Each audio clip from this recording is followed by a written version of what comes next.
ஒரு டம்ளர் ஊற வச்ச கடலைப்பருப்போட 2 வரமிளகாய், 1/2 ஸ்பூன் சோம்பு சேர்த்துக்கிறோம். அது கூட உரிச்சு வச்ச வாழைப்பூவை சேர்த்துக்கிறோம். சேர்த்து இதை அப்படியே அரைச்சிக்க வேண்டியதுதான்.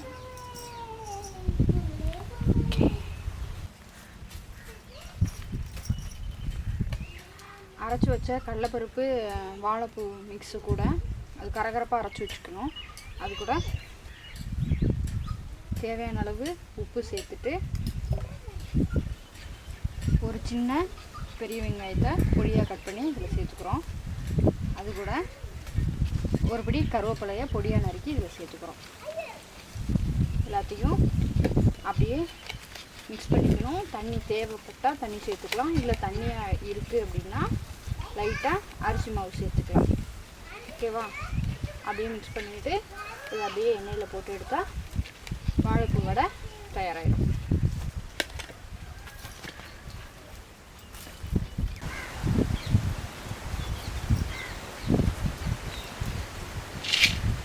ஒரு பாத்திரத்தில் எண்ணெய் சூடானதும் நம்ம அரைச்சி வச்சுருக்க அந்த மிக்ஸிங்க அப்படியே உருண்டையாக பிடிச்சிட்டு அப்படியே கை வச்சு